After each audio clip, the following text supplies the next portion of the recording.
Good morning, everybody. We are here at a work session to work with the EDC and the Southern Colorado Economic Development District with our representative, Michael. And we're going to talk through our priorities. And Michael's going to give us a bit more background here. We did have a presentation from Michael 2-3 weeks ago in a meeting work session that we discussed this as well, and so we're going to get down to some more nuts and bolts. The mayor's here joining us to have city perspective as well, and I will hand it off to you, Michael, unless my fellow commissioners have anything else to comment or add before we get started. I'm good to start.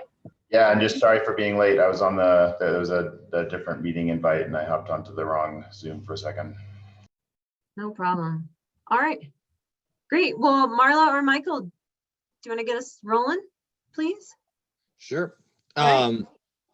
So yeah, every 5 years, there is a document that is updated that basically governs federal, the release of federal funds, especially through the EDA. It's called a Comprehensive Economic Development Strategy, which we'll continue to refer to as the SCEDDS.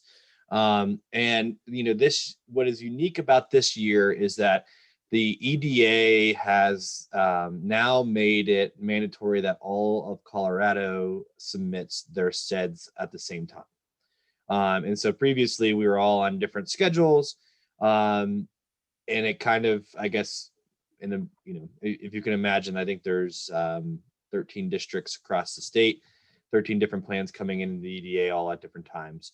What I will say is that by doing that, what I've noticed especially through the work that I go through with the trainings through the EDA and all the different things that I have to do on the side of all of this, is that there are multiple agencies beyond the EDA that are paying attention to this process, especially given, which I'll get into here, just the amount of stimulus funds coming out of the federal government because of COVID. So I would say that this year is probably one of the most critical updates that we will do. And I will say that the other piece of the puzzle is that our organization in the past had a pretty tremendous 5 years before the CARES Act came in and funded additional staff. So this plan is really kind of starting a little bit more from scratch and rebuilding our SCEDDS document and hopefully building a skeleton that we can continue to update over the next 30 years as projects come on. And it's also hopefully going to be a little bit easier to read and a little bit easier to follow than the previous SCEDDS, which was almost 300 pages. The one important thing to realize is that our district is 13 counties, so it goes all from Lake County, where you guys are at, all the way out to Baca, and on the southeastern border of the state. I was in Trinidad and Los Animas County yesterday. I was actually in Walsh, which is the furthest town, on Wednesday. So we have a big district. I can tell you that because I've driven back and forth across it a couple times this week. And it's also amazing that we have the highest peak and the lowest point in the state as well in our district, which is worth noting. So today we're going to start with, this is a 2-meeting process. The first meeting is really dedicated to understanding what is called a SWOT analysis, and this is a mandatory process that the EDA makes every county go through, which is looking at your strengths, weaknesses, opportunities, and threats. And we'll get into that. And that's the portion of this meeting where I'm going to kind of stop talking and ask for a lot of input. So I'll get there in just about 5 minutes, so bear with me. We'll talk about the economic clusters in your major industries. And the other piece of the puzzle that's going on in the background is the building of community profiles. In the past, those have been pretty lengthy, long documents. We're condensing those down into just 3 pages and using the infographics and other types of stylistic things to project and show that data in an understandable way, opposed to massive tables and charts that have been in these reports in the past.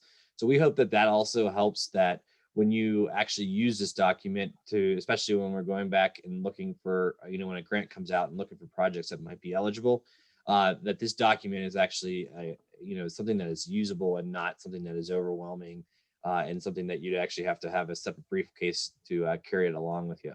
So that's really one of the big goals of what we're trying to do with the rewrite and how we're restructuring our plan.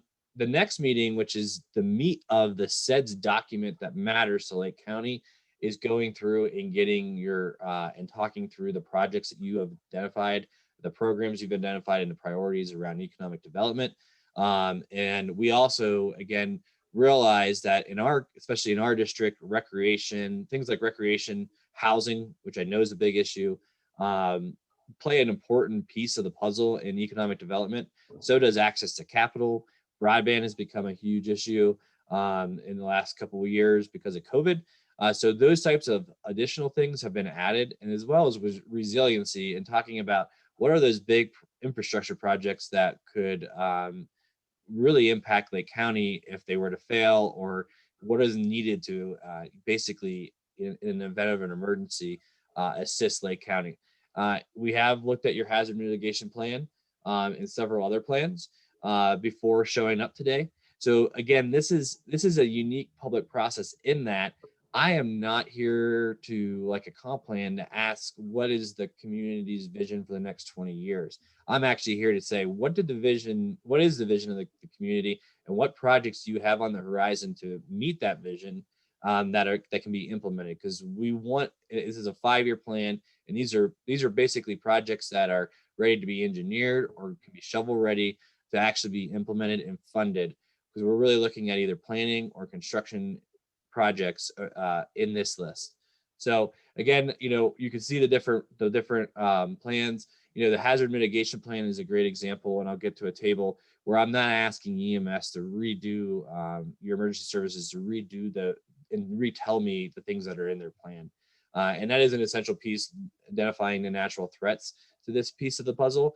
But I just want to make sure you understand that we do our homework before we show up in your community, so that we're not duplicating processes that have played out. And I think that's a really important piece of this, because you guys have done so much work already. This is why, and I say this update is probably the most important it's been in a really long time, even probably more important than coming out of the last recession, because we are seeing massive amounts of different funding coming out of the feds. This graph right here I like to show is one of 4 and potentially 5 now, and that the infrastructure plan is being talked about now, of different stimulus bills that have come out of Congress in the last year. I remember back when I started as a planner in Salida in 2008, and coming out of the recession in 2012 and 2013, there was 2 stimulus bills that really funded a lot of the projects that we worked on, as I worked on as a planner. We're about to hit 5 in a year. And so that just gives you the scale and impact of the federal funding coming out of Congress. What's important about this graph, and this is the CARES Act, so this was the first of the 5. What I want to impress upon the group is it's so much more than the EDA. If you notice how the redistribution of funds go into all the different state agencies, especially when we're seeing the American Rescue Plan coming out here, and you guys are all getting checks. These are the types this document basically is so important, because it allows those projects that are going to be in here to be eligible through all these different programs. And that's why we have expanded our scope, especially this year. Normally the EDA likes to keep it pretty focused because their funding is super limited, but this is probably the first time I can say that there's actually quite a bit of additional funding out there that we're waiting on. So again, if you've been part of a strengths, weaknesses, opportunities, and threats exercise, you'll see what we have done. And what's really important about the SWOT this time around is the feedback we got from the EDA the last time we did this. The EDA actually initially rejected our submission the last time it was done because of the SWOT. And what they couldn't understand is why rail access is such a strength in Otero County and it's a weakness in Lake County or in Chaffee County. And I think it's hard to describe the scale of our district to somebody who hasn't been out in Colorado. But what we have devised is kind of a way to tablize this. And I'm going to jump ahead real quick and show you what the tables look like. This is the natural threats. Basically, if Michael? they're, Did you say rail access? yep. Okay. Yep. So this is how this is, I'm just giving you a quick show of how the document comes together. If you have an X in your box, and this is natural threats, and we'll get here in just a minute. But if we say, yes, it's a strength, or yes, it's an opportunity, and you have an X, basically what I'm fishing out of you is how to describe why that is to the EDA. And you can see in this table, we have 13 counties. So trying to show that, for instance, wildfire is a major threat in the mountains, but not on the eastern plains where there are no trees. But they do have brush fires. Why is it different across that? So again, this is how we're trying to get there with the SWOT is basically creating tables and putting X's where they do apply and leaving them blank where they don't. And then we're hoping that strategy will actually pacify the EDA. Again, going to the other piece of the puzzle today is the community profile, which is being built in the background. This table is from some of the software we get through grant funding through the EDA, which is able to really go in and study the data as it relates to jobs. No surprise, kind of where your top 5 industries are. And again, when we talk about projects, the EDA is looking for high-skilled, high-paying job creation. And so, you can see where your different major employers lie. And, this is definitely a little bit different in Lake County than it was last night in Los Animas. So as far as where you guys sit.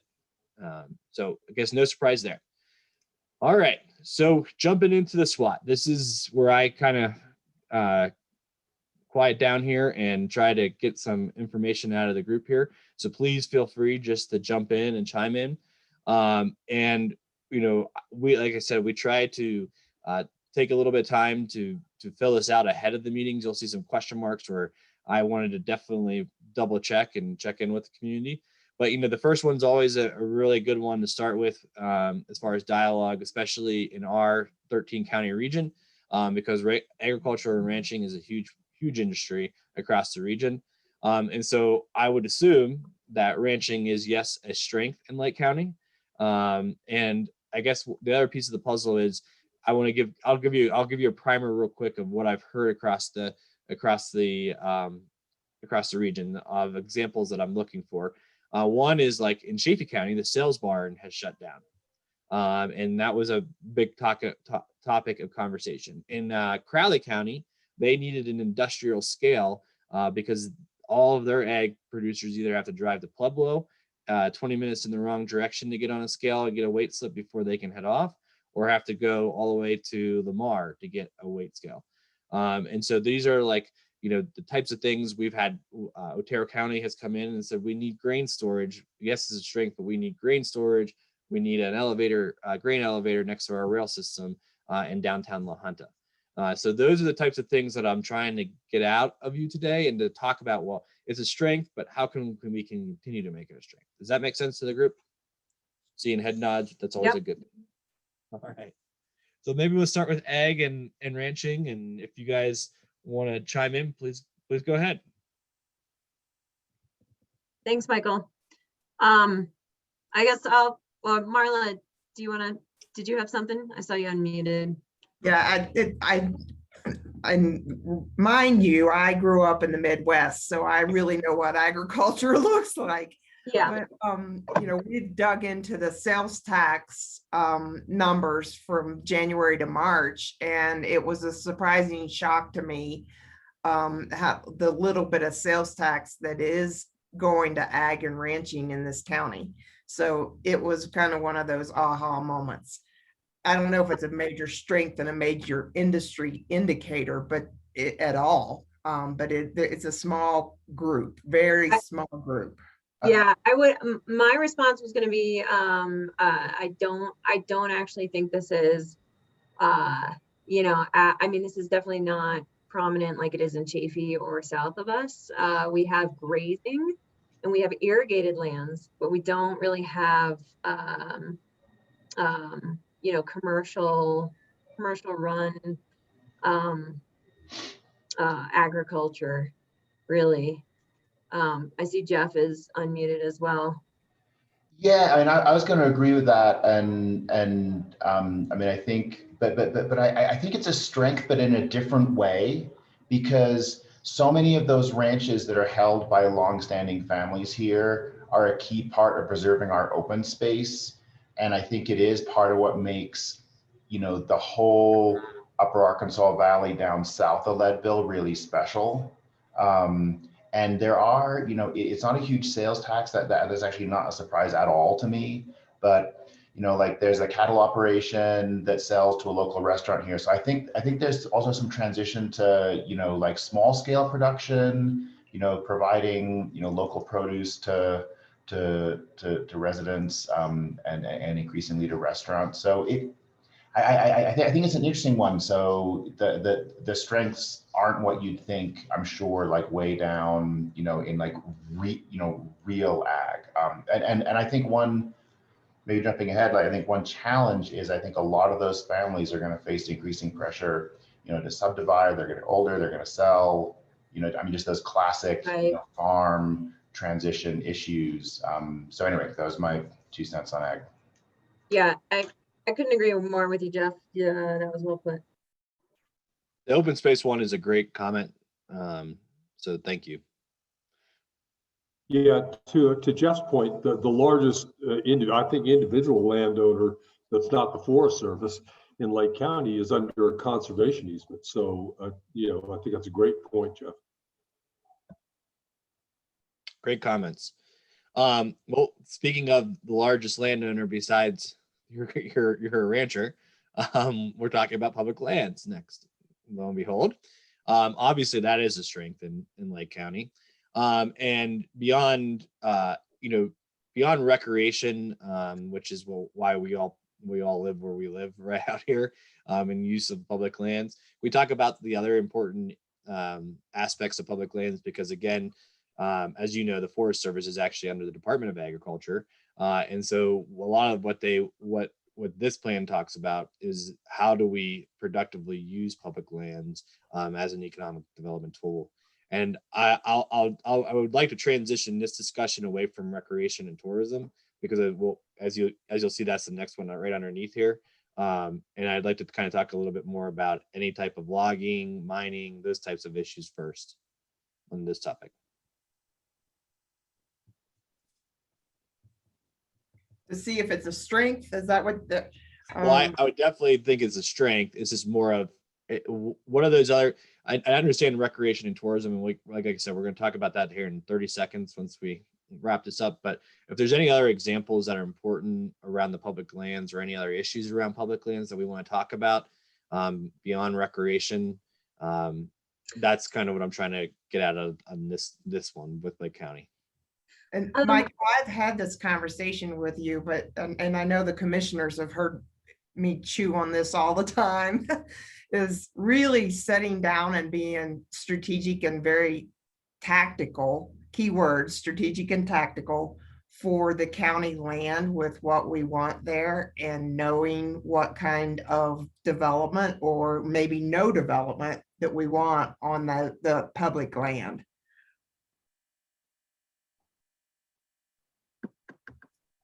Okay. Yeah, I would thinking out loud to maybe spur a little bit of thought too.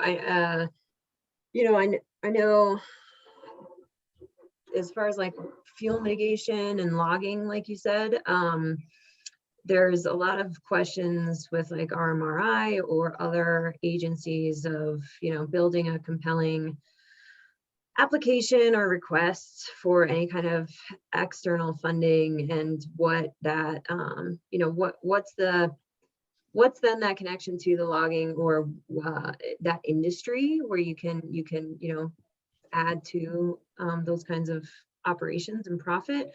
And I think that our challenge just obviously ends up being location and you know, I know one of the local cabinet shops here has so much extra wood and they were trying to look into funding or ways to add a like a pellet factory or like a compressed brick kind of production. And I just, again, I think it's just like being off the beaten path of delivery and distribution. And so I'm not sure if that's the kind of things you're looking for, but that's a great, and we'll get in wood processing. You'll see will be on the list under industry opportunities. So that's a great, and I just made a mental, or I didn't make a mental, I made a physical note on that one because that's a great example of an industry. Yeah. And those are the types of projects, that we are trying to, especially those entrepreneurial spirit of small business. So, for instance, if we were able to partner with that individual on getting them an SBA loan, if they needed certain like equipment purchases, those are the types of things that this plan allows us to, if it's in the plan, then to go out and look at SBA loans and those types of things. So that's a great example. Thank you. All right, let's jump to tourism, recreation, arts, and culture. That's a big yes, right? And let's have a quick conversation about what makes Lake County special in this realm. There's a laundry list between. Yep. You can fire these. This one you guys should be able to fire off at me. Yeah. I mean, all the trails, hiking, biking trails, the cross-country skiing, outback skiing. I think a unsung story, but the mayor really preaches this, is all our museums. We have some phenomenal museums that could be taken to the next level with some additional federal funding. And the Tabor is a great example, but the Healy House, I mean, that market could blow up with some additional federal funding. That's a good one. Anything else? Those museums all need help. I know there's only so much we can do.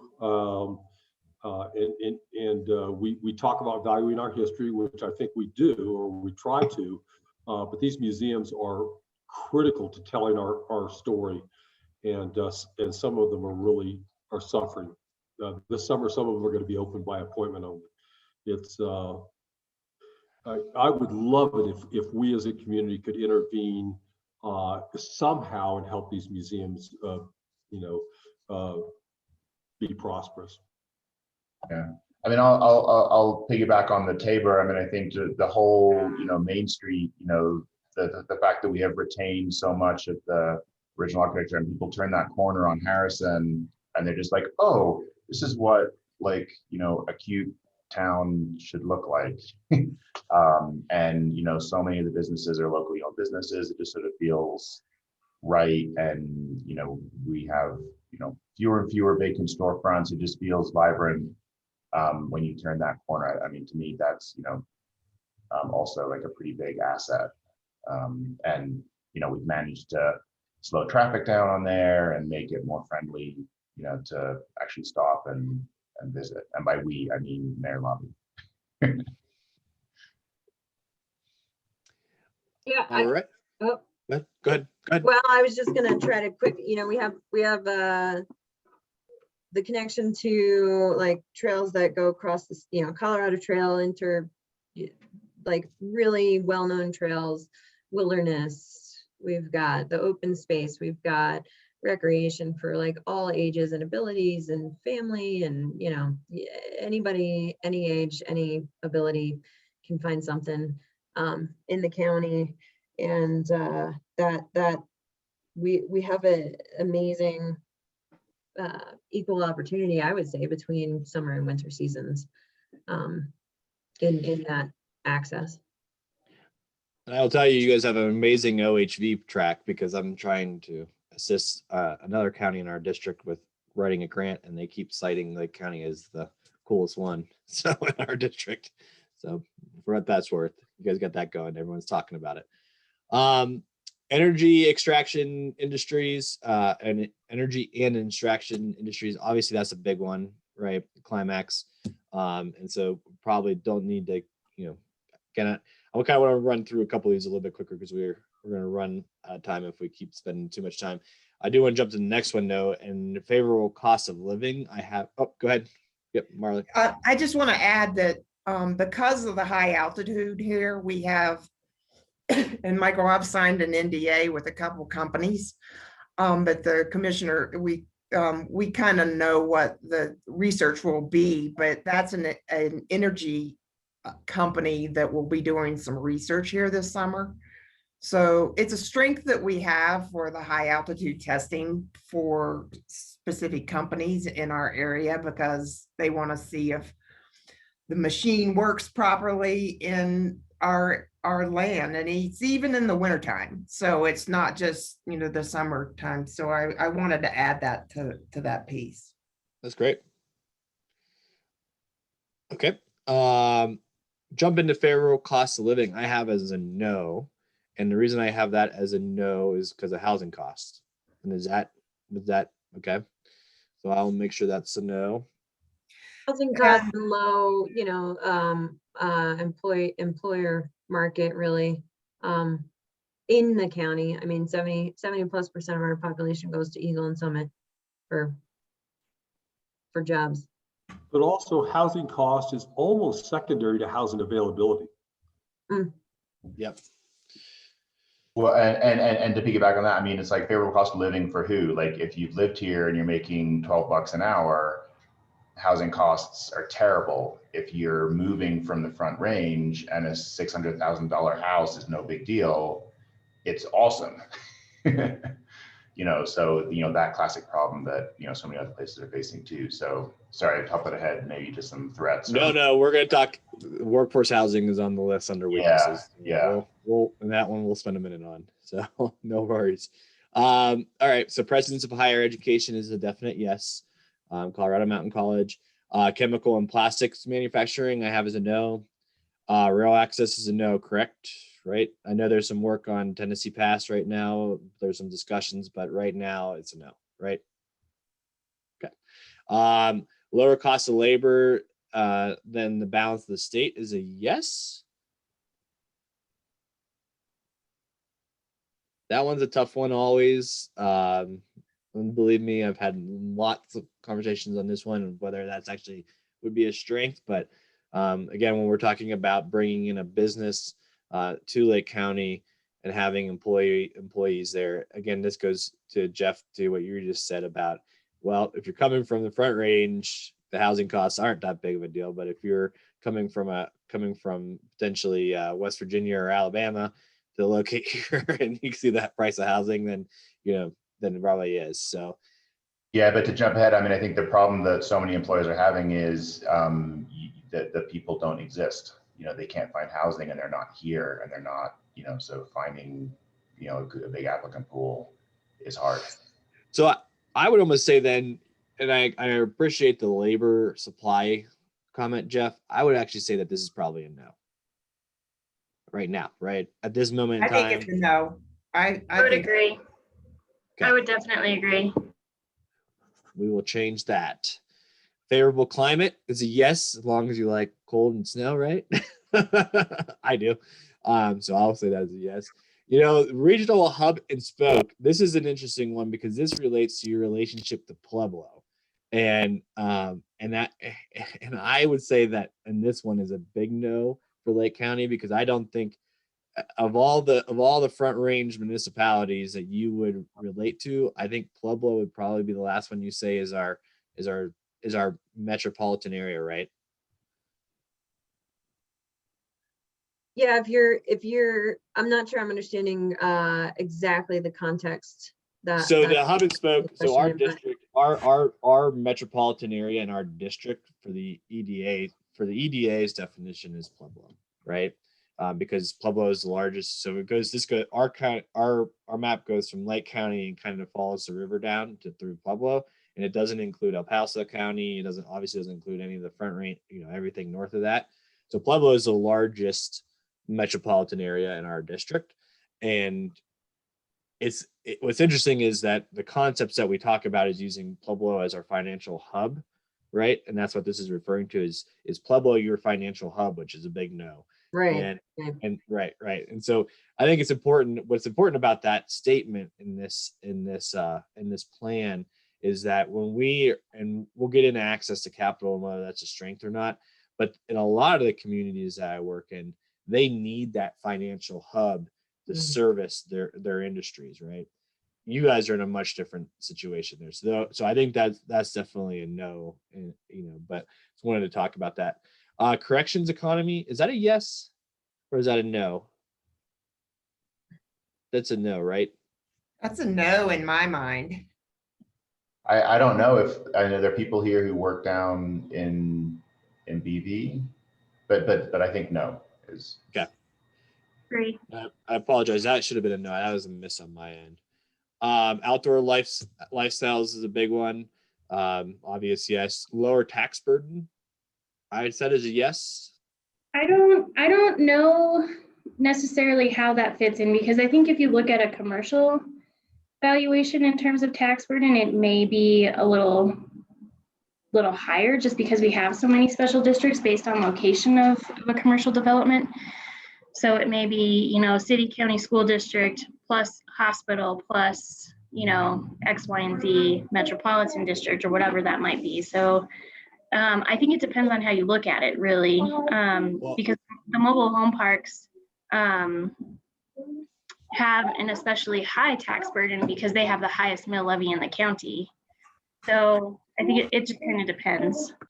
No, I think the comment, especially when you talk about the Gallagher Amendment and how it affects your commercial properties, is a great one. And so Kayla, thank you very much for that. And so I will change that to a no and make that note that it's the commercial property tax that is because of the Gallagher Amendment. And again, those and also no, just coming off the school board. I mean, the school board's mill levy is, I think, like 3 or 4 times what Pitkins is because our tax base is so lower. So the tax base is lower. So we're maxed out. So yeah, definitely a no on that. I'm just 68+% of our lands, of course, is public lands. Like 25% of our land in the county is privately held. 25% of that 25% is the industrial mining zone, which is like super small, tax valuation and revenue generated from that.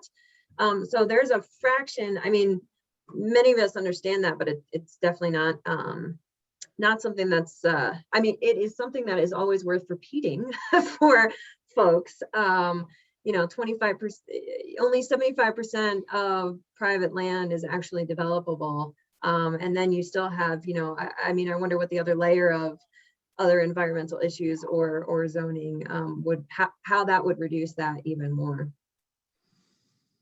Those are all great comments. So that will change to a no.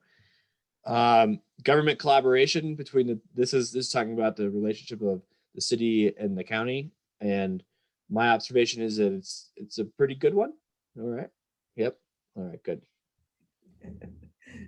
I can tell you, I've been in municipalities where they can't sit. It's funny when you try to have a meeting or they put tables on the other side of the room. You're like, okay, well, let's talk about that one. All right, broadband and internet connectivity. We're jumping to weaknesses now. That is a weakness, and that's especially a discussion in the southern part of the county, correct? And especially when you get south of Leadville. I think well, there's just the major backbone is here, but there's just areas all over the county where there still is lack. That we do say the southern county is kind of the Twin Lakes area, but I know of some places in the northern part and just even in the city that people complain and the bandwidth is not there. And it's the affordability of broadband too, as you and I have talked about, Michael. Yeah. And this, I think the commissioners, my boss, Eric, came in and talked to the commissioners about where we're headed as an organization here. And again, not to repeat him because you've heard this pitch, but if you have good broadband, it was profitable to get there. What we're looking at doing is creating and being hands on the wheels 24/7 with a position in an office inside SCEDD that will be chasing down and trying to work on grants and building up that middle and final mile to your consumers. And so we are actively working on that. And actually, we are prepping the grant to the EDA to fund that office the moment that the EDA announces their new American Rescue funding. That's on the top of the list for a planning grant, and then also doing a doula grant to identify what the actual physical infrastructure projects that would make broadband better in Lake and Leadville, identifying those so that we can start writing grants and going after them. So I think you've heard that, so I don't want to get too much into that. So the next big one, housing. Yep, workforce housing is definitely a weakness, right? Okay. Just And housing in general, the inventory. yep, it's a supply issue. Mhm. And it's an affordability issue too, right? And of course, construction costs contribute to that in the ability for folks to build. And I would also say, you know, there's a big challenge for affordability of maintaining homes, which I think contributes to, you know, that gentrification, if you will. If homes are so dilapidated and in ruin, by the time they get put on the market, there's not a lot of opportunity in many cases where funders and mortgage and lenders will, you know, can even lend on some homes. And so you have an even narrower market of folks who are going to pay cash and have the resources to renovate and whatnot. What about mobile home replacement? What about it? What do you mean? Good, yeah, right. One of the big things that I see is, you know, even here in Salida, is the access to folks who live in out of date mobile homes and their ability to actually go finance and replace their existing mobile home. Is that an issue? I'm not sure I would imagine so. What I have dealt with a couple of different individuals on over the last 4 years is purchasing, let's see, folks who might not have English as their first language, purchasing mobile homes from people who then they're stuck and they don't get a clean title, or they can't navigate that process, and they haven't, you know, and then this seller disappears, and they've paid money not, you know, formally or best documented, and they're like left out to dry, not actually owning or getting the proper paperwork for the mobile home that they've paid for. So I'm not sure ultimately where those landed when we move those through to connect with other resources, but I mean, that's borderline criminal.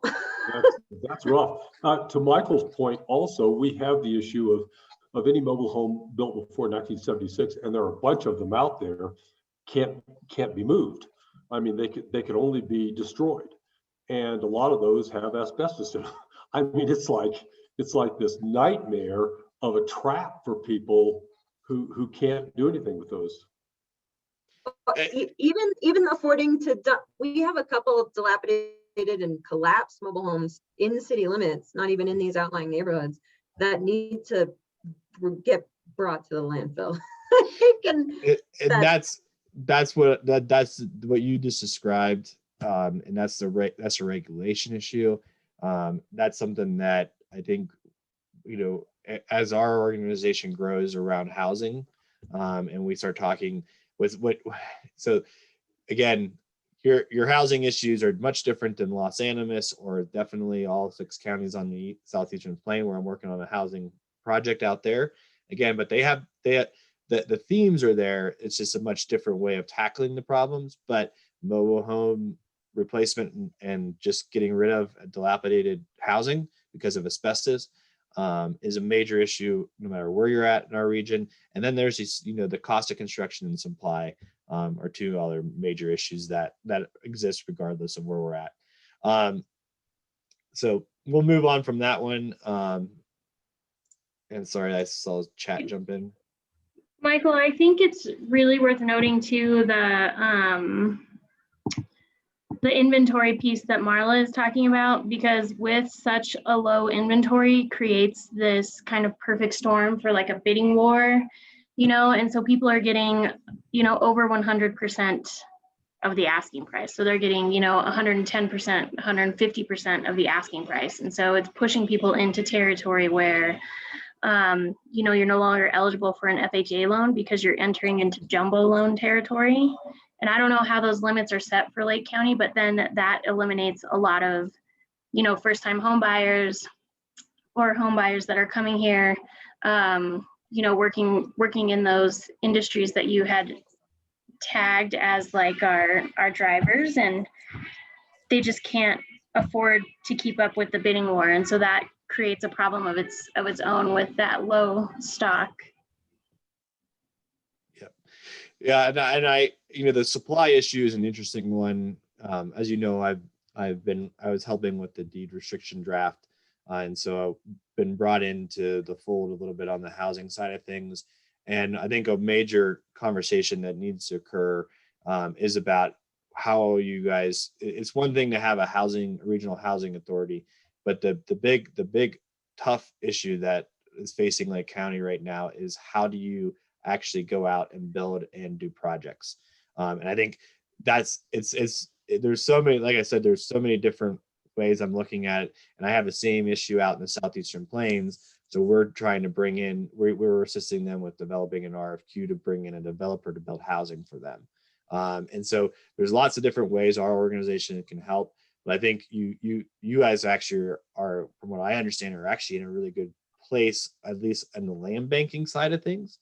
That you actually might have some available land, where there's a lot of communities that I just visited that don't even have property that they could even, when we talk about supply, then the housing problem becomes so much harder to crack when you don't even have the land to build on it.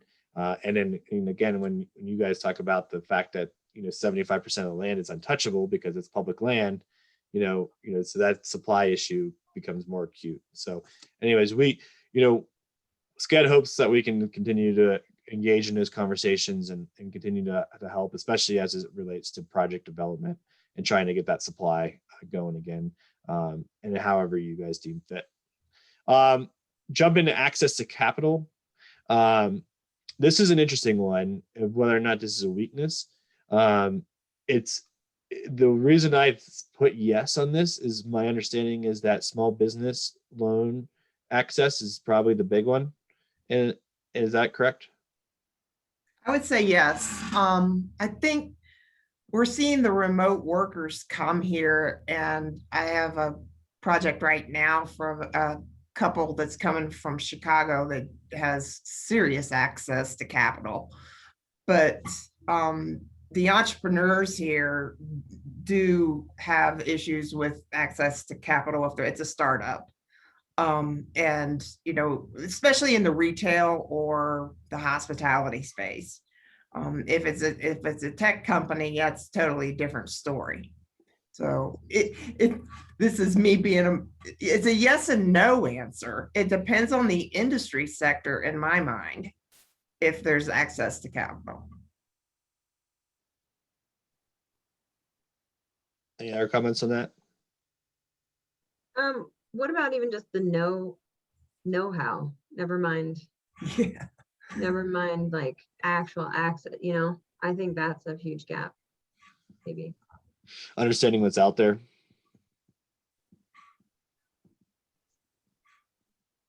That's a good one. And it's like I said, it's such a different spectrum across our district. So I have an issue where there's literally the appraisers won't show up to do an appraisal, so they assign $110 whether the house fell into the ground or it's a brand new house. And so you cannot get a housing loan in some of our counties. So I think it's a little different, and that's again why we're doing this exercise, is to try to really, push out why it is. Labor participation, is that a yes? Are you seeing folks that just won't work? Disability?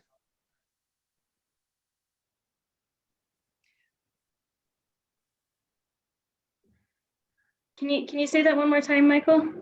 So the question is on labor participation and whether or not you guys are seeing issues with there being folks that can work that are not. And that's always this is, I know, again, would be a touchy subject, but Yeah, the legislature's killed us. I mean, they really have. People have no desire to go back to work because they're being paid more with unemployment than they can make working. So until that goes away, we're going to have a real problem getting people to come back to work. I think really also, Michael, here, especially here, the access to childcare and family support plays a big role in families being able to participate in the workforce. And so kind of what we had seen, or some of the feedback that we've received is that some of those families, particularly in our outlying communities that don't have childcare and their children are remote learning, they don't have any supervision and that type of thing. And so people are just choosing not to go back into the workforce until like school is stable or childcare is stable. And so I don't necessarily know that it is 100% to blame because of the unemployment benefits. I just think that, there's 4 pages of help wanted ads in the Herald Democrat. And so people are in a position now where they're not having to be picky about, or not picky, but where they're having to be, taking what they can get in terms of jobs. They have the ability to be more picky about the jobs that they're applying for and more intentional about the jobs that they're applying for. And then I also don't know the impact of remote work, because I think we've seen from, the state where the Department of Human Services model now is primarily working remotely, where other counties like Grand County has offered remote work in almost all of the positions that they have available, because people just will not take them if they don't have the ability to work remotely. And so I don't know what effect that has on us because of our lack of internet and broadband connectivity, how we are lacking in that ability to attract talent either. those are great comments. And I will tell you that the labor participation number that shows up in the Jobs EQ report that's on the website is 67%, where the state average is 68. So I think your observations around that subject are right on. That really the issue is really some of the other factors at play, and childcare is on the list here in just a minute. So thank you for that. I have a question mark around substance abuse.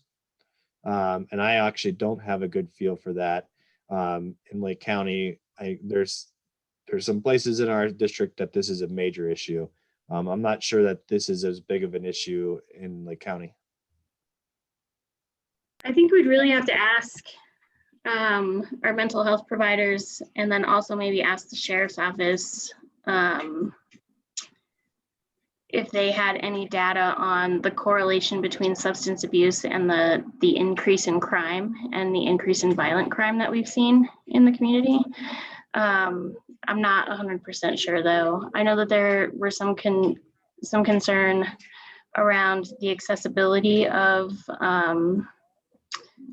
recreational marijuana and to-go alcoholic beverages through the pandemic that's been extended. And I know that had some concern for rural Colorado, but I don't know of the local impact, and I'm not 100% sure of how you'd find that information out.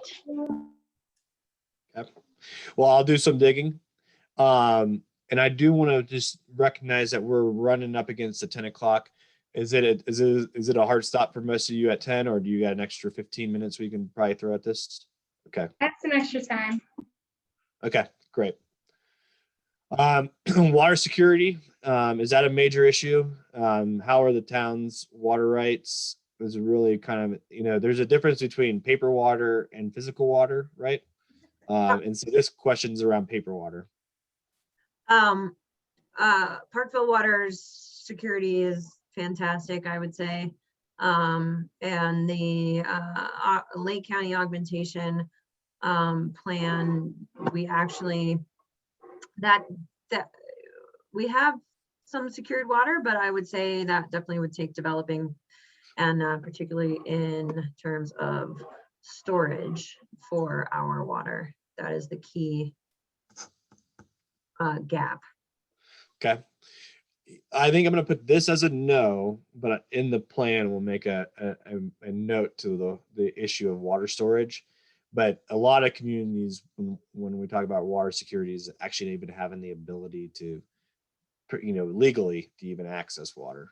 So that's a big piece of this is, if you have an industry come in and they can't even buy a tap to locate it in your community, that's what this is really speaking to. That's, so I would say that that's not an issue, though. That's not to say that there's not a debate that folks will participate on in cost of that. But yeah, no, water's a touchy issue. I totally get it. Parkville Water for their service area is at about 50% of capacity. So they have a lot of ability to expand, although they would also, for that to be meaningful, they also probably have to expand their district. Yeah, and we'll talk about that under infrastructure. So when we talk about water, but like I said, it sounds like the paper water and the legal water isn't the issue. It's the storage and the pipes, and I get that. Grant writing, professional service capacity, is that a weakness? Depends on the grant. Well, yeah, I'm starting to work on EDA grants, and I can tell you that they are very technical, and that's, we hope to provide that service if you guys try to go after it. So it's probably better to put that as a yes. That means you guys would be eligible for grant writing assistance. So I'm sure that would help. I would just add, I think there's some strengths. It's amazing the amount of grants we bring in and the hustle, but I think it's where I see weakness is we don't have sort of, whether it's in the government agencies or in some of the nonprofits, we don't have a huge sort of like planning and technical staff. So when a grant, we're great at planning grants, but if you need a grant where you need to have done, tens of thousands of dollars, of like engineering work or whatever, some detailed analysis, I feel like we really lack that capacity for some of those like larger implementation grants to kind of meet that threshold. And I think, Sarah, you made that point last night at the town hall too, and it really rings true. Like we have a lot of good ideas of things we need to think about, but we don't have a lot of like shovel ready stuff to go after big grants. Great, good comments. As an outsider that lives in Shavy County, I would say this is a no, but you guys know your community better. The branding and self-image. I think Lake County does a pretty good job of the branding, and the city of Leadville as well. But that's just my impression coming into town. But I don't know where you guys feel as a community on that one. thanks, sounds good. Perfect perspective to go with. Good. Again, it's Sorry. This is probably one of the only ones that I can actually speak to because I don't know. So when I come into your community, I can only tell you what I see, and what I see is good. I feel like there's information out there. Like you can actually know what kind of events are going on in town if you really need. It's not hard. Believe me, there's some places I go where I'm like, am I driving in? Like, can I even make this turn off the highway into this little town? So. Anyhow, I don't think that's an issue for you guys. This one was surprising to me. So if you, as elected officials, I would encourage you to Google Colorado's kids count report and take a look at Lake County. And I can also ship that off the actual page of it, but it's I encourage you to look at the full report. What was interesting to me is when you go into the statistics, the graduation rate, and I not to be a Debbie Downer here, but this is probably one of the lowest in our district, is the 67.9% comparatively to the rest of even our district. And so that one was interesting to me, and something to pay attention to. Jeff may have other comments here, but I'd also, while that number might be low, there's also an incredible opportunity. And I know that they, gosh, what's the co-enrollment? Well, I'm not with CMC, and a lot of high school grads graduating with associates because CMC is in town. I think that trend is only increasing. Though, yeah. Oh, sorry. no, done. I mean, so there's the dual enrollment to get the associate's degree, but there's also a lot of sort of like trades programs that CMC's just been an amazing partner. You know, so like, you know, even something just like a CDL, you know, certificate. So I mean, not that this makes those numbers awesome, but I think there are increasingly opportunities for people, even without high school graduation, to have marketable job training, you know, coming out of sort of high school age. I'll also say, I think the school is like really doing an impressive job of trying to fix that. You know, I don't know what else we can do. I mean, they have a whole program that just changed its name and I've forgotten, but, you know, basically like a whole alternative high school for folks who are dropping out for one reason or another, and they do not give up on people. So I'm surprised it's that low, but I know they're working on that. Whenever I have this conversation with people around our school district, what I tell them is that the educational opportunity is very high here, even if some of the outcomes are not as high as we would like for them to be. The opportunity doesn't change, and the co-enrollment with CMC is a huge benefit to these kids. Mike, was this data done every year or where? I mean, okay. Yep. There, I will tell you, because of COVID, the kids count report for 2020 didn't come out. So they couldn't, because all the schools were all over the place and they just didn't have, you know, I'm sure a school administrator will tell you right now that getting them data right this year was the last of their concerns. Trying to. Yeah. So.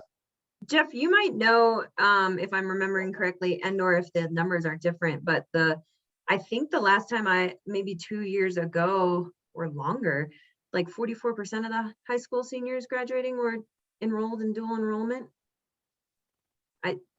Yeah, I think 40, I think it's like the high enrollment. I feel like it's like a third actually graduate with an associate's degree already. So that's great. So I have notes for that on here, and I think this again. I think when you talk about CMC and that relationship, it's huge. It's this report. If you I would encourage you just to take an overall look at the report, because it speaks to so much more than just graduation, and it's some numbers that you as a community, and again, as you talk about how do you make cases for grants and different kinds of programs, I just want to make sure you know that that's a huge resource. I found that out through my master's program, through a presentation, and then I've gone back to that report so many times and all these different things I do for our communities. So I just want to make sure you have access to that. Chris, you had a comment on utilities, and so we can jump to that, back to that real quick if you want to jump on that. Yeah, I just wanted to visit about the high utility costs of being a no. I think what you're looking for is the yeses, so that's the parts that you can help the county out with, and all the counties. I'm down in Chaffey County, but I kind of see it as the wrong question. The high utility cost, no or yes, there's not much we can do about that.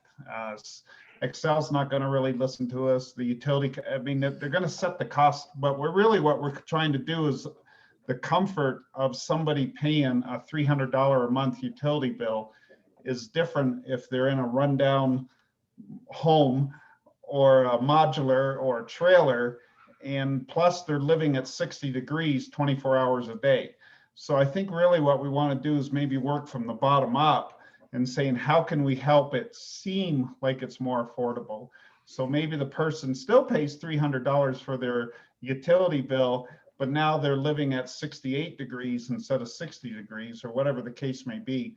And there's a guy up in and I think he's still there, Cameron Millard, probably one of the best energy auditors in the state. And I think he still lives there in Leadville. But, you know, guys like him, if he comes in and helps make buildings more efficient, the utility bills are going to go down, especially on the people that would qualify under affordable housing. Disposable income goes up and lifestyle goes up. So I would try to stay away from the cost on what we're paying Excel and the utility company and Holy Cross, and focus on bringing the bottom up. We have two people here in Lake County who are experts on that. Cameron Millard is one of them. Other is Hope Collins. And so they're both energy specialists. Yeah, I think they both work for the same group, the conservation group up there, the C4s. But anyway, I just don't like the question. There's nothing we can do about the cost, but what we can do is make it different from the bottom up.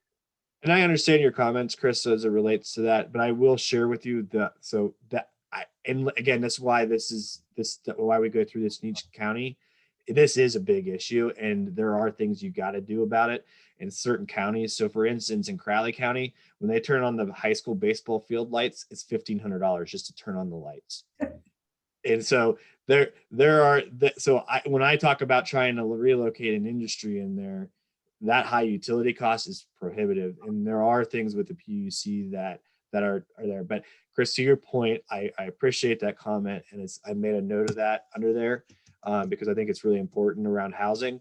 But I do want you to know, because we deal in such large scale infrastructure, especially with like renewable energies and such, that that comment, or sorry, that feeling is not shared with a couple communities on the southeastern plains that are seeing electric bills of $500 or $600 just to have an AC unit on.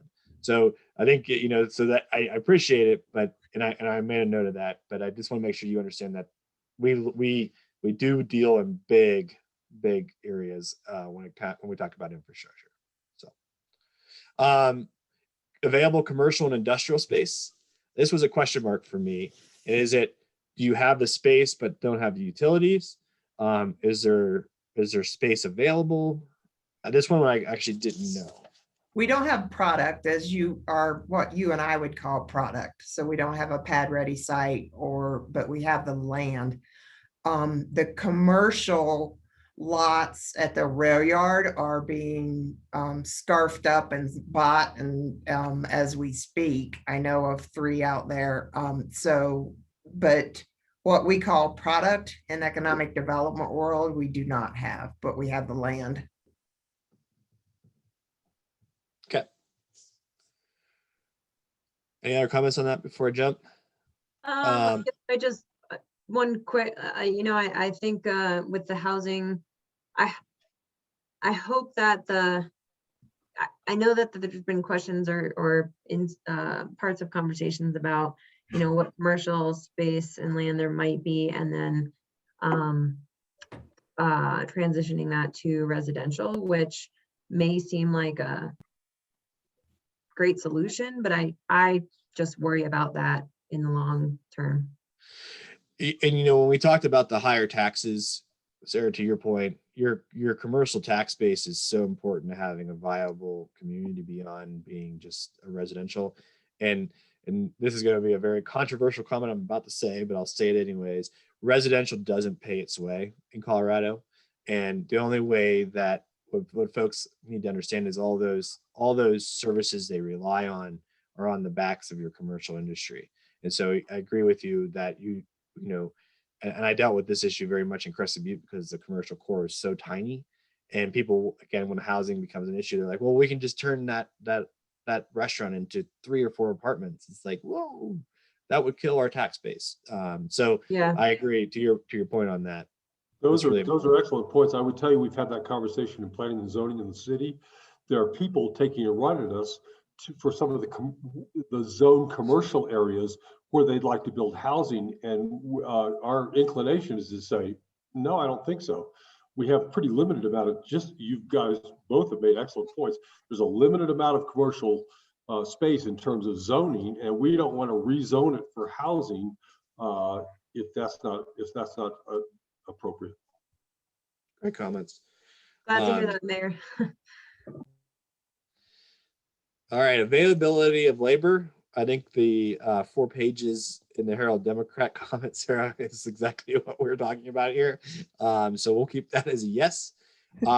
Again, Chris, to your point on the high utility cost you just talked about, I'll make that note. But again, it's like what we're really looking at is business development, and whether or not your tap fees and your actual like turning on the lights would be to the point where it's a prohibitive to a business saying, I'm going to locate in Summit County over Lake County because of the utility bills, right? And this is again, and I understand the housing comment. So, and I made a note under workforce housing, basically about energy efficiency and repair to capture what you said, just so you know. Great. Availability of childcare, again, going back to the if you go to the kids, the Lake County's kids count report, you guys, it definitely shows that there is a need for childcare. And so that is a big yes. And Kayla, you touched on that. You want to touch on that again at all? Yeah, so we've definitely addressed this in the last, I don't know, 9 months. We've kind of gone through a grassroots community strategic planning to identify strengths and weaknesses within the informal childcare networks that we have in our community. And so we're working on building that up right now, but we've come across several challenges, and a lot of that is just the ability to pay people for the work that they're doing with early childhood education, because according to like state regulations or whatever, you have to have a specific degree set and X amount of hours of experience in a licensed child care center to be able to work in a licensed child care center. But nobody wants to do that work with a bachelor's degree in early childhood education for minimum wage. And so that's kind of been a barrier for us, is that we really struggle to pay people that are director qualified or, anything like that. So. And I just threw up on the screen when you see the 100% number in kindergarten full day care program, as it's like, oh, that's great, we have 100% enrollment. That actually is not a good number, because that means you have no space. And so that's why, and this is just the summary of Lake County that I just shared. And again, if you go to the full report, this is in the appendix of the full report, but they actually go through each of these data sets. There's 28 of them. They go through each one of them and explain why they relate and why they're so important to their studies. So just thought I'd throw that up there and just show you that, yeah, it is a major issue, because you don't even have availability in the classroom right now. Infrastructure is a yes. And I hope it is, because that's why I'm here. And I shouldn't say I hope it is, but I'm here to help with that specifically. And then business attraction is an interesting one. Do you feel like business attraction is a weakness? I think it is it's a weakness in certain categories. Tourism, recreation, to diversify the economy here, as you were talking about earlier, that housing does not, create that sales tax. It's diversifying our economy for that business attraction that we really need to work on harder than we ever have. Okay, great comment. I think I've seen a lot of investment attraction and people holding on to properties because of the market increase, and not so much then the business is coming. And then of course, again, back to that, that wood product conversation, it's just so hard to get, you know, any kind of larger, I mean, something like, you know, Melonzana is a great success. I mean, any, you know, High Mountain Pies, cutting edge woodworking, those folks have like 40, 50, they employ so many people.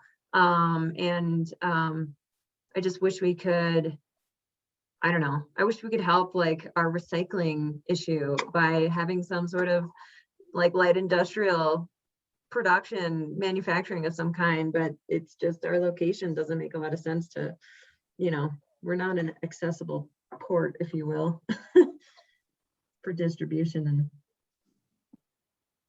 Understood. So then we're jumping to what kind of opportunities exist. So Sarah, to your just first comment, food and beverage processing, is that, you know, you just talked about the business, and I know the business name and I just lost it in my head that you just mentioned. Cutting Edge? Yes. Or Melonzana or No, High Mountain Pies? High Mountain Pies. Okay. Thank you. That's a good food processing example.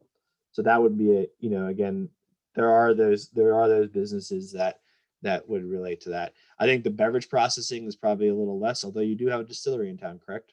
No, we don't have the distiller anymore. That we have the distribution. Yep. But Okay. That's captured a little bit below. I would say because of folks like High Mountain Pies that you have there in town, would we say this is a yes? I don't know if I consider them a processing facilities, it's more just a restaurant. Okay. But the opportunity of processing could occur. The St. George is going to start a kitchen incubator, so there could be some processing. When I think of food and beverage processing, I'm thinking of, you know, massive, something that's really an industry, not a restaurant. Okay. So we'll make that a node on this one. And then I think when we start talking about the craft industries as it relates to like distilleries and those types of things, that's more of the niche. I think this is a little off the mark, but I do have to mention it. I think that there are a lot of opportunities with small cottage industry folks who make little, you know, certain products. And that's been really challenging with some of the food, you know, retail food regulations and or access to meeting those regulations. Yep. Commercial kitchen space. Aerospace and defense, high altitude. Yep. Right. Yes, definitely. Chemical manufacturing, no. It could be some research in that industry sector for high altitude, but presently I don't see it as an opportunity. Okay. Hemp, no. Hemp byproducts to make things, yes. Are you seeing CBD manufacturing in town?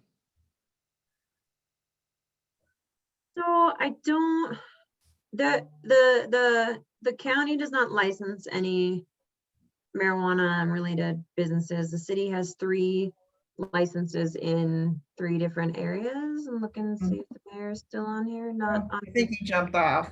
And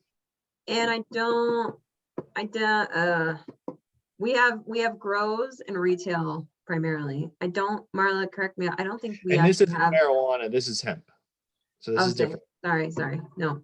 And marijuana is because this is a federal document. It's kind of the Okay, fair enough.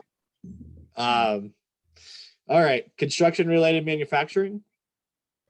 I think that might be an opportunity here. I would say more for services, because just observing like the construction boom here, and like everyone, all the materials come in from like BV, Salida, the I-70 corridor, the Denver metro area, and I just feel like at some point there's got to be enough volume up here where, like, I was actually talking to the guy who did some tile work at our house, and he was like, yeah, like every job he does, he has to drive down to Denver to get his supplies for that job, and just like so much time and cost wasted. And he was, like, oh, maybe I could just like start being like the retail, regional person for the stuff that I do, and not be driving down to Denver twice a week.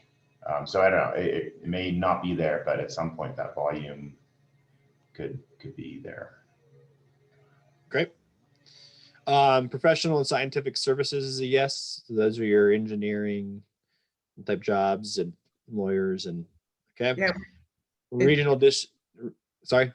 It's a small scale, but that's a yes. It's a really important industry though, that I have some, again, some other counties that this is a really big issue where they have an attorney that comes once a month, and they have an engineer that comes once a month.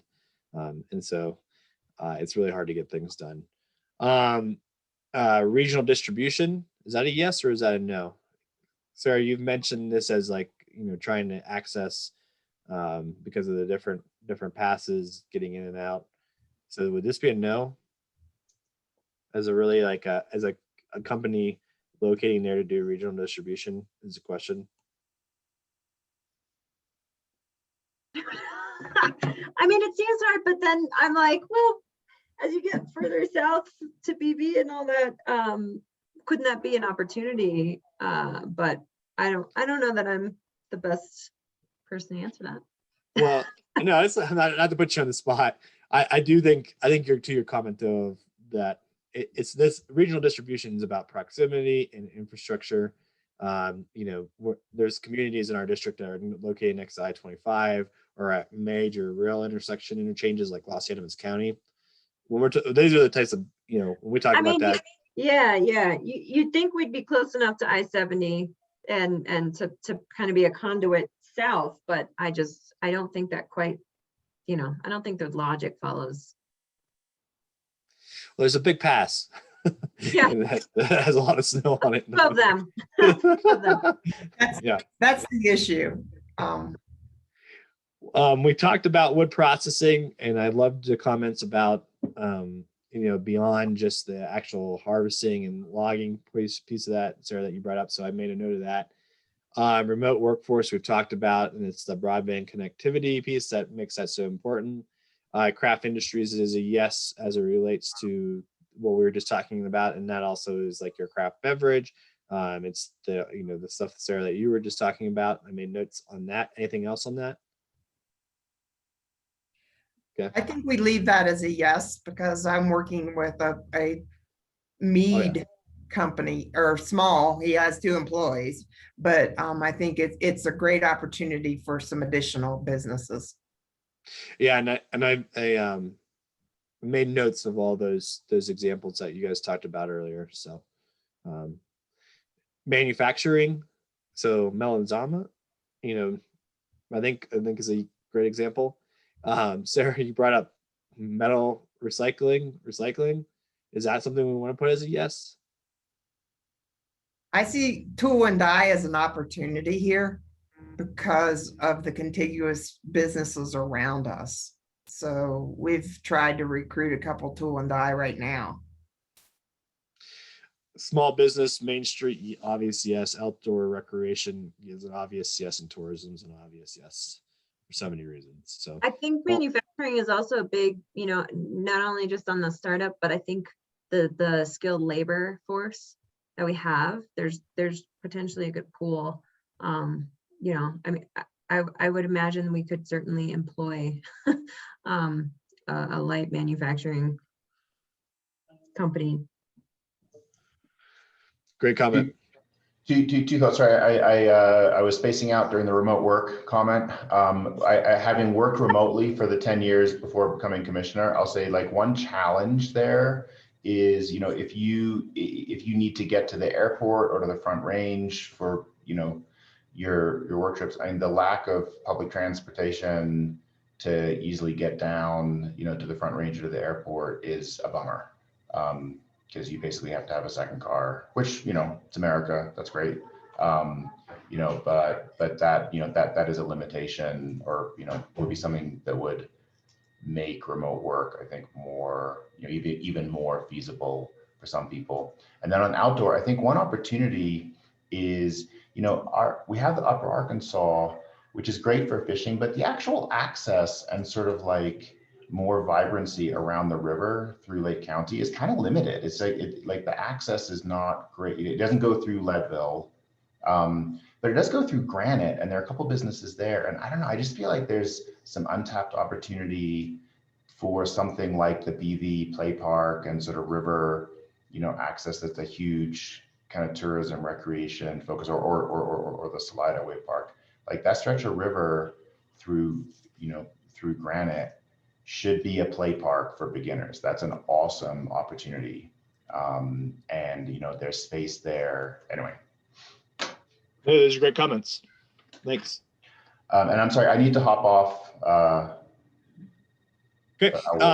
Well, let me before you hop off, I'm gonna I'll wrap up, and then we have one last slide to do anyways, which is threats, but we'll run through that without you, Jeff. But I wanted to just make sure the next big step before you log off is I just need to get project sheets.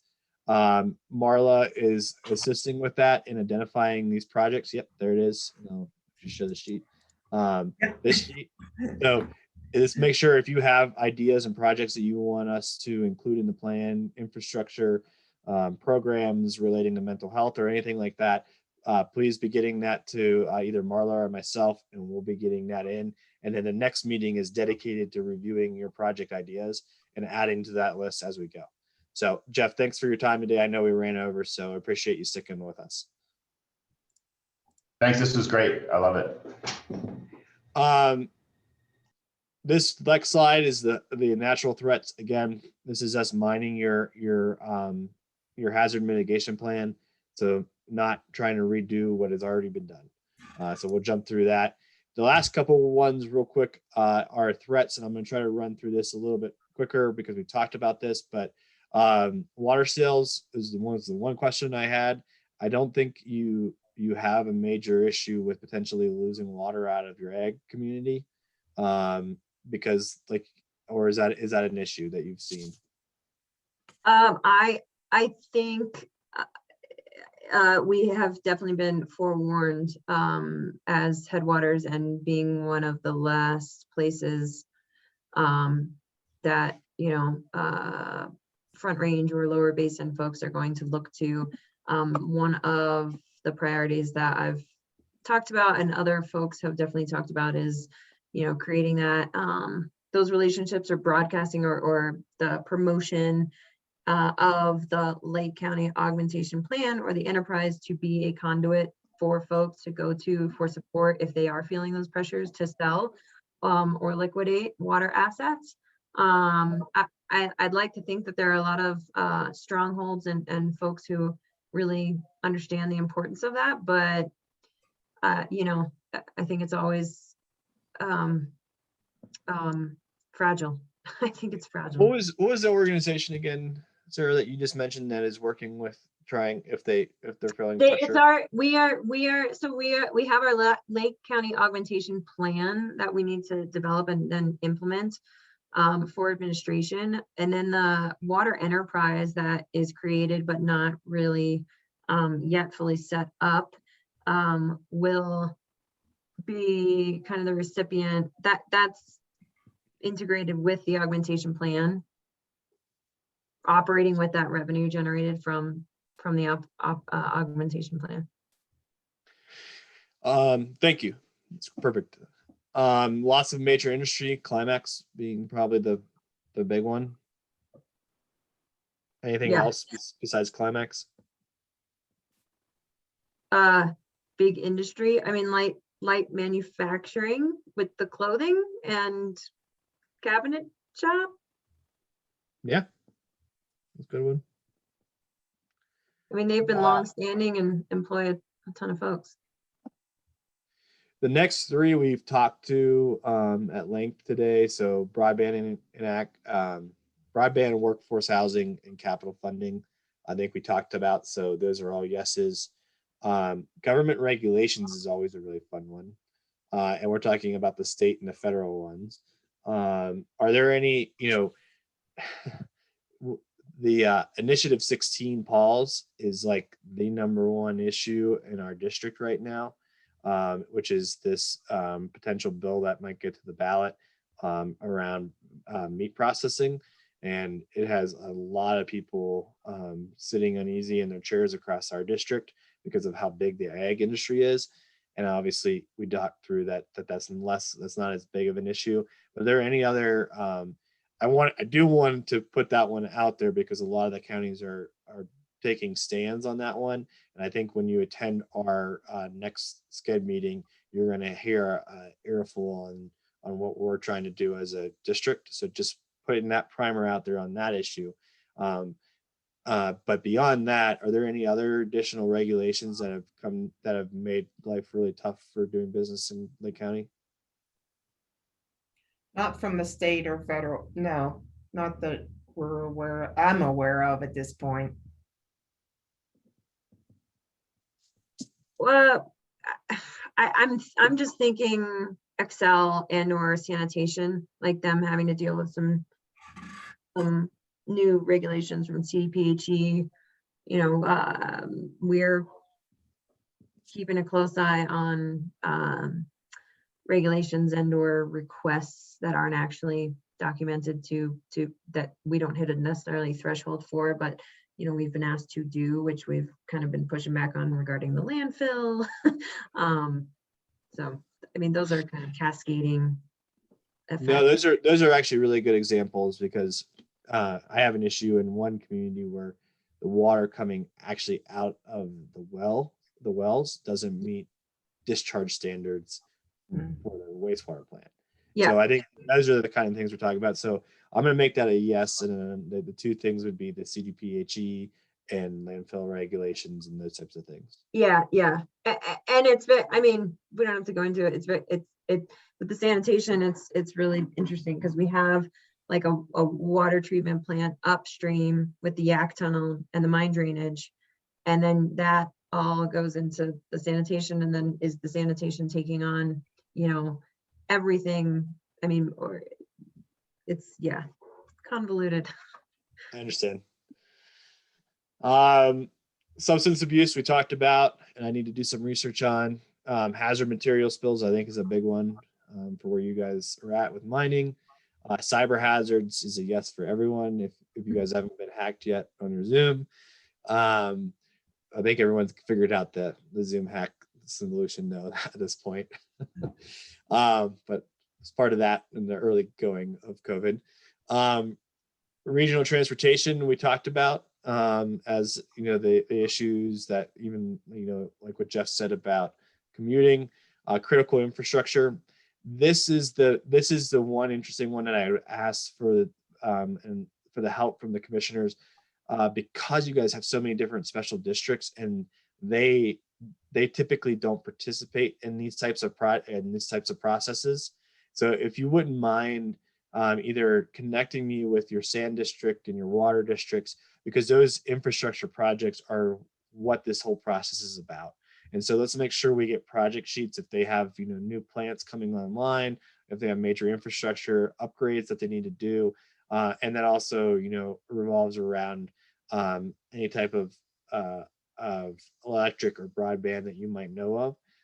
Those are the types of things that we're looking for on those project sheets. So, and if I need to do special meetings, and the hospital district's another good one, if they have any major projects coming up, and your public health is the other person that I'd be asking for assistance with, because again, COVID affected public health in so many ways. So if they have any major needs, those are the types of projects that we should be seeing sheets on. And again, I'm more than happy to assist in tracking down that.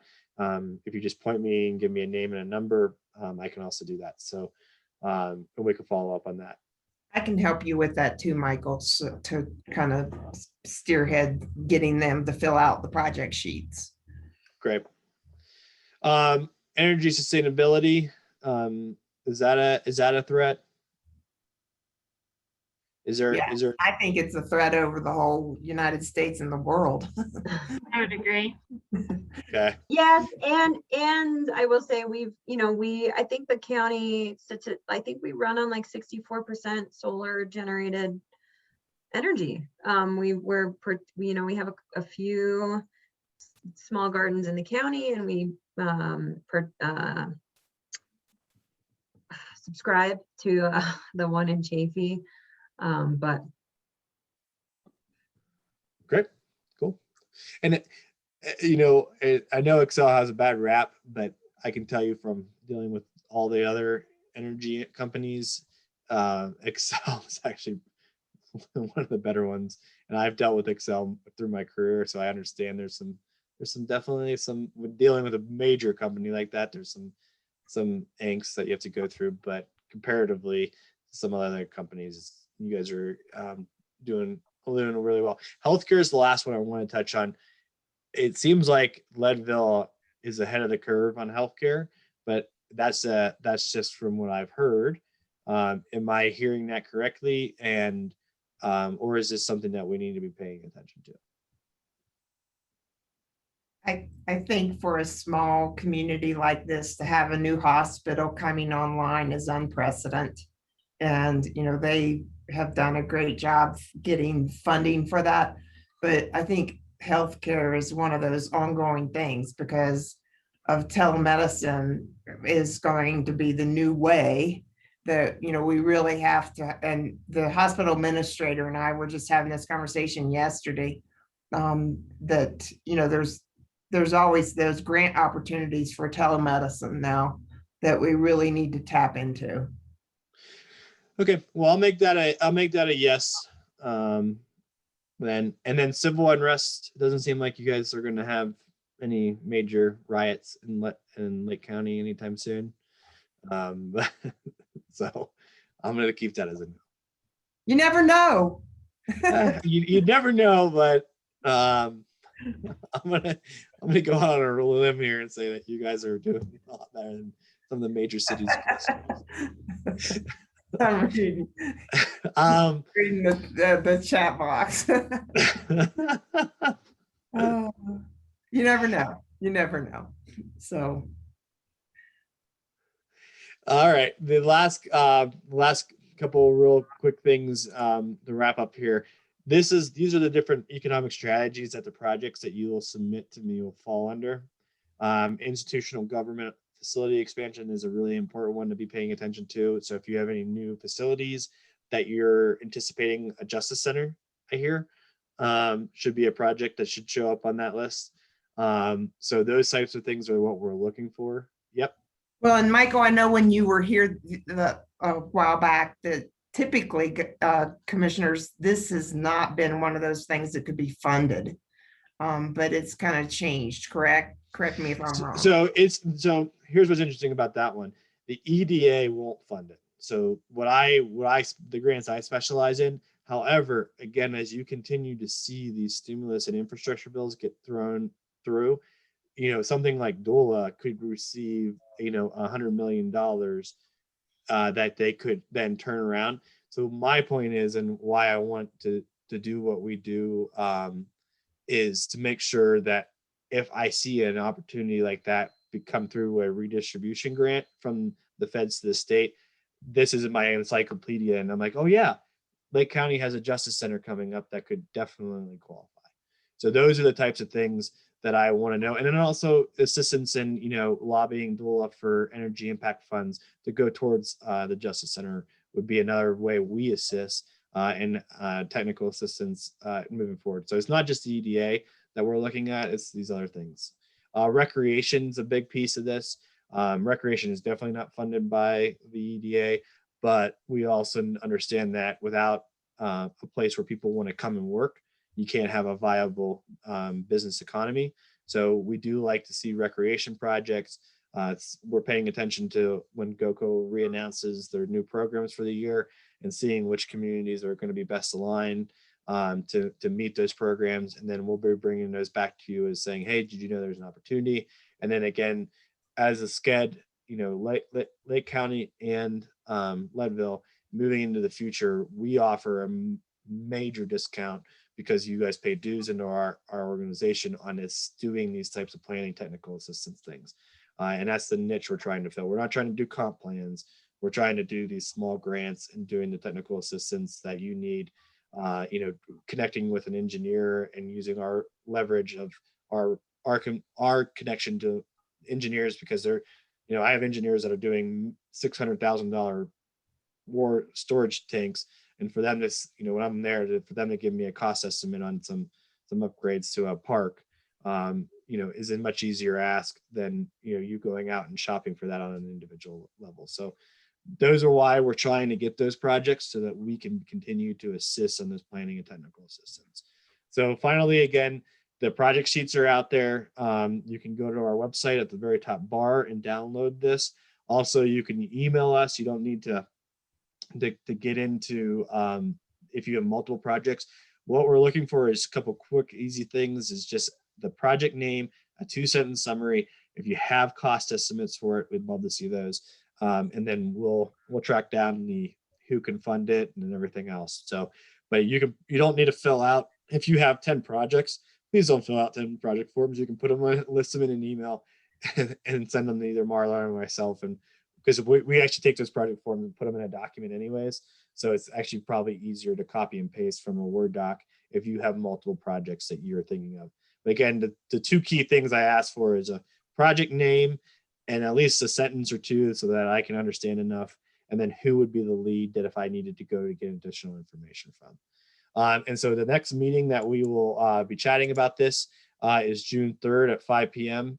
And we will be going through that list that we have collected and talking through that. Again, this is an inclusive process. So, I have only turned down 3, 4, I think I've through the district through this whole process of projects that would qualify on this list.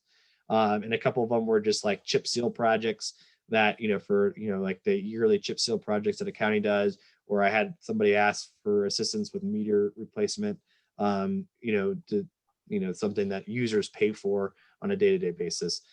So those are the only things I've seen so far, but I've seen lots of great projects coming in the door. So we're excited to hear what you guys have to implement in the next 5 years and assisting in getting those funds. So thanks. Any questions for me moving forward, or any comments? No, Eric, is that SCEDDS meeting on June 3rd something that all 3 of us should plan on attending, or is that just for the board member on the SCEDD board? I think it'll be good for all 3 of you to attend. And if we, my goal will be ahead of that meeting to send out the draft project list the day before. And so the key is, we'll go through each of the strategies, and it's always what I've found in doing this process is that you'll have like aha moments when one of the strategies comes up and say, well, would that project be part of it? And so it's good that again, I just really don't want to miss a project, because if I miss a project and then all of a sudden a grant fund comes available, and there's literally a thing that on every application that says, was this part of your SCEDDS? And if it's a no, you lose so many points that it makes it almost nearly impossible for me to get you that funding. So I just want to make sure I'm not missing stuff. And so, yeah, the answer to that is yes, please. That's next Thursday. And we'll resend that save the date flyer that you did it for the posting had all this information on it, so you should be covered on the posting as well. Can you send us this slide deck too? Yep. So this slide deck actually will be on the SCEDDS website under Lake County, under regions in Lake County. Okay. So I'm going to update the yes and no's after this meeting, and then we'll resave it on the website with the comments we got today. Thanks, Michael. And then you'll send us the Zoom information for that? Or did you want us to set up the Zoom? I'm sorry. Either you let us. So we actually sent the Zoom information, and we used the, Marla, will you correct me on this one? It was part of that save the date flyer. So That's I'll correct. resend out that flyer, and Kayla, I think it's the information you provided us. So we're gonna be reusing the counties. Okay, I just want to make sure that I get it on our weekly planner appropriately. So we'll use this same Zoom number that we've used today for that. Yeah, Correct. I'll email you the save the date right after this. Thank you. All right. Well, I really appreciate your time and allowing me to go over today. I'm glad we got through this, though. This is a huge check in the box. And then, like I said, I hope the next meeting, actually, they tend to only last an hour because we're really just going, the hard work we did today makes going through the next step pretty easy. So thank you so much for spending the time with us, and appreciate it. Have a great day. Thanks, crew. Thank you. Take care. Have a good Memorial Day weekend. Stay safe. You too. Have fun. Take it out of gear, guys, if you can.